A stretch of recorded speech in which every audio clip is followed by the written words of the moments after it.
Eh bien, vous me croirez ou non, mais quand nous avions passé nos vacances d'été, alors, hein, je parle des vacances d'été, là, les enfants, à l'époque où grand-mère nous disait le matin, allez, les poules, les canards et les enfants, foutez-moi le camp jusqu'à ce soir, je ne veux pas vous revoir. Ça laisse rêveur, hein. Tu viendras, hein? Pardi qu'il vient, il dit, moi je vais venir, il dit. Et sûrement, ça n'a rien à voir avec la vie en banlieue. Où tu habites, Minou? Pardon? Tu habites à Versailles? Oh, canaille devant ça. Oh, canaille devant ça.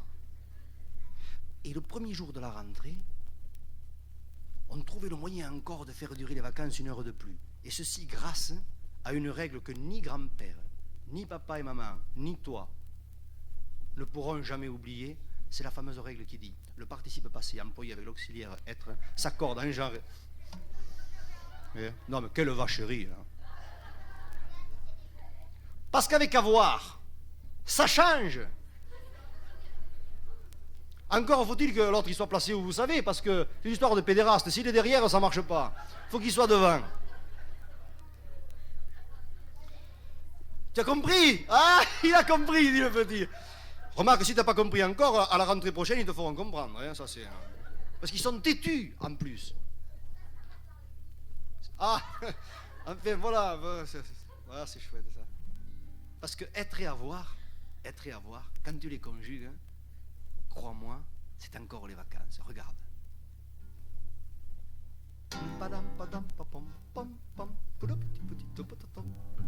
Ne m'en veuillez pas, cher vieux maître, si trop souvent par le passé j'ai mal accordé le verbe être et son participe passé. Après de grands mois de vacances, à courir lièvres et ruisseaux, mon être à moi avait la chance d'être habité par des oiseaux. Mon être à moi avait la chance d'être habité par des oiseaux. Il est gentil ce papa, il dit à sa petite Tintin, le être, il parle de l'arbre. Et oui, moi quand on me parle de être, moi je vois un arbre. Vous voulez que je vous dise, c'est comme ça. Et il est habité par des oiseaux, devinez par lesquels? Par des pies, ne vous en déplaise, des pies à plumes, évidemment. Vos pies 3, 14, 116 n'avaient rien à voir là-dedans. Pas plus que nos pies, les saints pères dont le siège de sainteté eût été en haut de mon être bien moins ardemment disputé. Eût été en haut de mon être bien moins ardemment disputé. Et puis arrivaient les conjugaisons. Alors là, c'est dingue. Au futur, demain, tous les deux, nous serons. Vous êtes bien d'accord? Alors regardez. Seront, cercle ou circonférence, le son par l'âne mérité, vont, viennent et dans ma tête danse. Suis-je en automne, suis-je en été? Passé simple avec le fût d'une piquette, avec des suies de cheminée et des histoires de mamette, je suis toujours mieux accordé. Et des histoires de mamette, je suis toujours mieux accordé. Quant à avoir cet auxiliaire dont vous négligiez le sujet, ils ont tout fait pour me déplaire, lui et son complément d'objet. Après de grands mois de vacances, les on me rappelaient l'ami. Les A me faisaient des avances, les AV me chantaient. Oh, c'est pas les vacances là, hé! Nous sommes à l'école là en ce moment. Bravo. 1 kilo de sucre pour ce petit. Les A me faisaient des avances, les AV me chantaient Marie. Alors au futur, demain tu l'auras, ma jolie bohémienne. D'un 13e ciel me tentait, sa main déposant dans la mienne son tété qui ne l'eût été.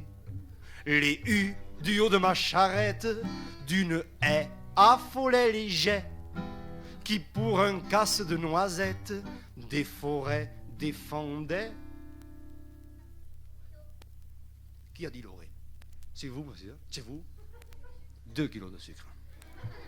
Qui pour... C'est un plaisir ce soir. Je vous assure qu'il y avait longtemps que... Bon, ouais, on reviendra, Jean-Claude. Qui pour un casse de noisettes, des forêts défendaient l'orée. Qui... Tu comprends, Minou, au futur? qui pour un casse de noisettes des forêts défendait l'orée. Règle difficile à comprendre, être et avoir verbe dans le nez, qui risquait de nous faire étendre aux examens de fin d'année. De ces prétendus auxiliaires dont dépend tout notre avenir, de flic ou d'universitaire, je garde un sacré souvenir. Des flics et d'universitaires, je garde un sacré souvenir. Mai 68.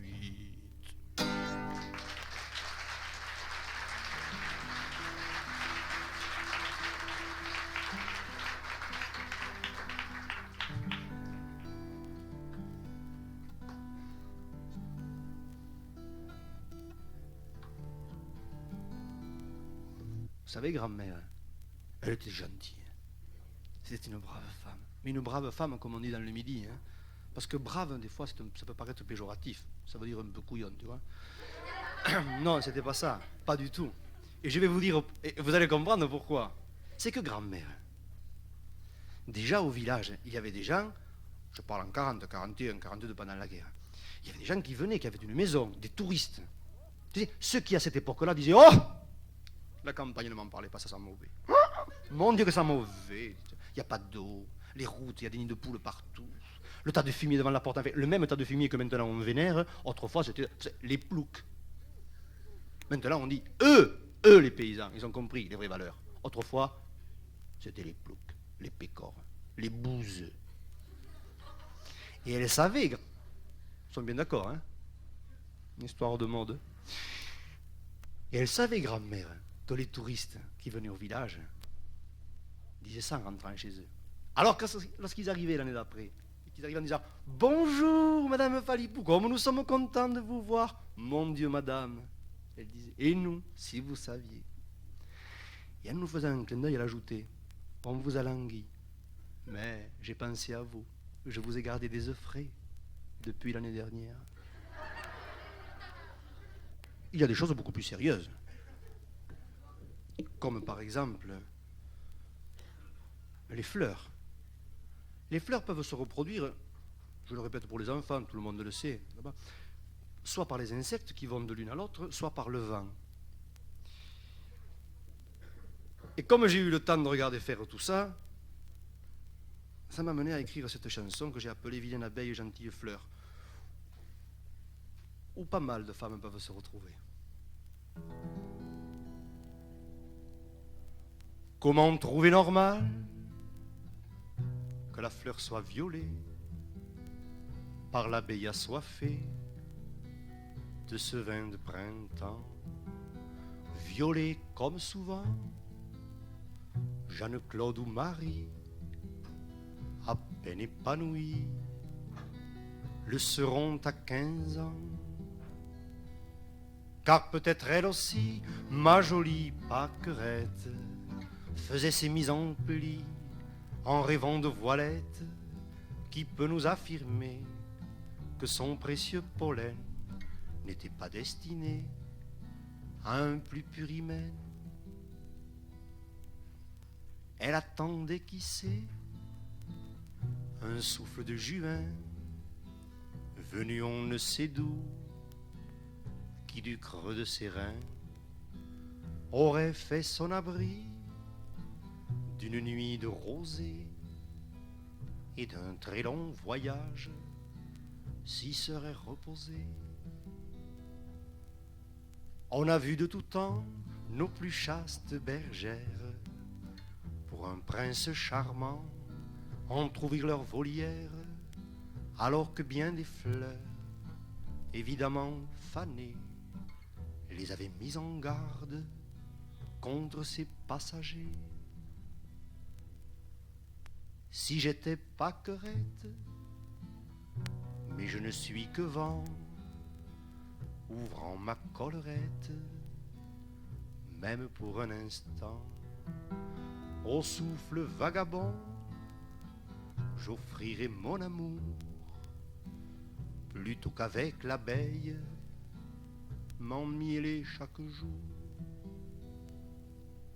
Ma façon de penser peut paraître amoral, au trop conditionné, je préfère l'instable. Le vent laisse la fleur, femme heureuse et comblée, l'abeille reste là pour la prostituer.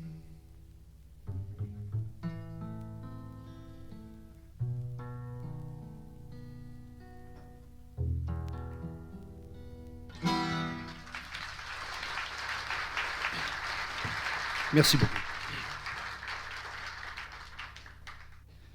Eh bien alors, confidence pour confidence, hein, je vais vous dire comment, une année chez Mémé, sous un pommier, j'ai perdu mon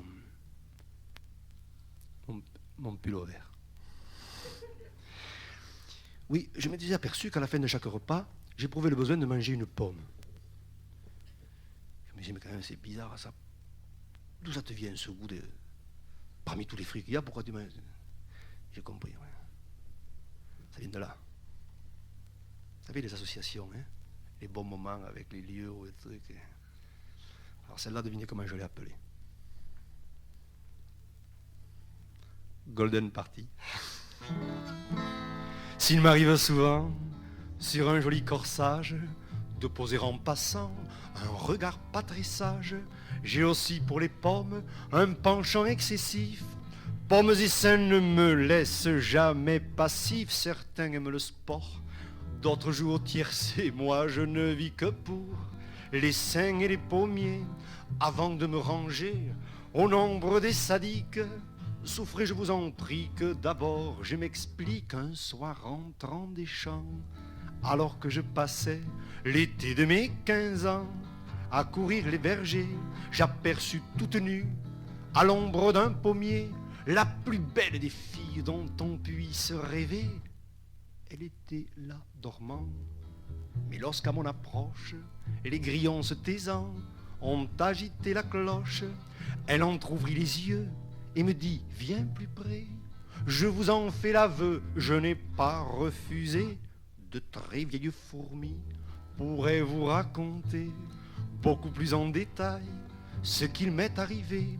Un merle m'assura qu'une très jeune pie brusquement se signa lorsqu'elle nous surprit, et nos sangs apaisés, recherchant notre souffle, ma Vénus, ma beauté, pour rafraîchir nos bouches, eut l'idée de cueillir dans ses bras repliés contre ces jolis seins les beaux fruits du pommier. Jamais spectacle plus beau ne me fut donné que cette fille nue, debout sous ce pommier.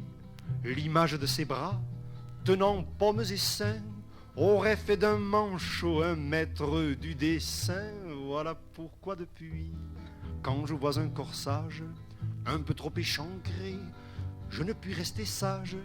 Et si vous me trouvez parfois un peu distrait, vous serez à présent l'objet de mes pensées.